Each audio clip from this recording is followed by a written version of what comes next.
Kornacki, I just have to jump. Steve Kornacki, I just have to jump in. And you've been predicting this. We've been waiting for it. And we do have some breaking news from the decision desk. NBC News can now project that Donald Trump has won the state of Wisconsin, which means he is the winner of this race and will return to the White House as this country's 47th president. And for so many of you watching right now, that news is, to say the least, a lot to digest. I understand that personally. After he lost 4 years ago, he refused to accept the outcome and incited a violent insurrection on our nation's capital. He's campaigned while facing criminal indictments related to his efforts to overturn the 2020 results, and he's run as a convicted felon. During this campaign, he has also promised to essentially be an authoritarian leader, to use power like no American president ever has before, and wield that power to go after his political enemies. This is a man who's also bragged about overturning Roe v. Wade and stripping away women's bodily autonomy. He's promised to conduct mass deportations to crack down on the rights of millions of Americans. Donald Trump is an anti-democratic force, but he's just been elected democratically in our country.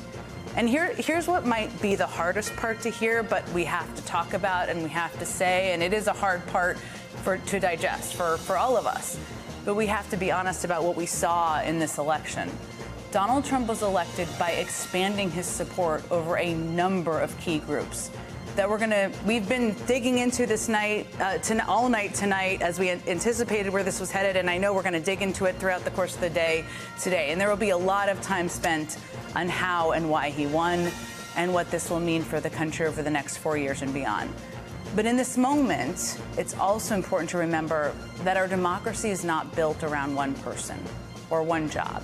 And I have every confidence that pro-democracy forces in this country will continue to stand up and make their voices heard. That's what we saw after 2016 as well.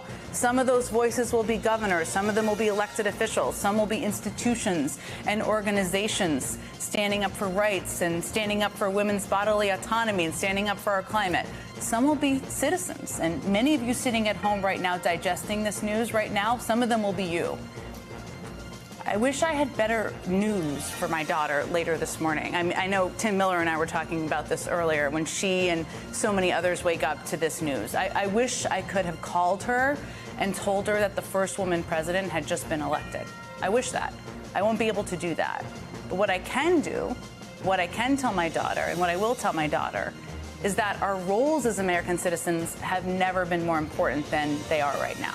I can tell her that there are still lots of good forces out there, forces for good in this country, and that they are going to be getting to work.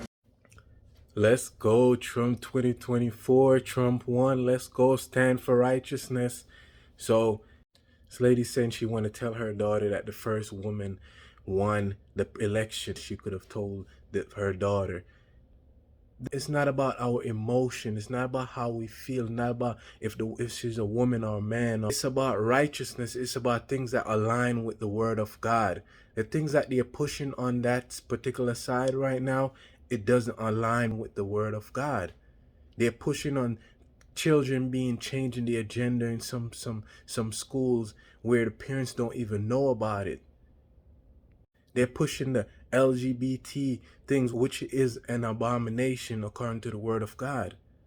Right now, the party that's more aligned with the word of God is the party that Donald Trump is on, which is a Republican. So we say Trump 2024, let's go. Stand for righteousness.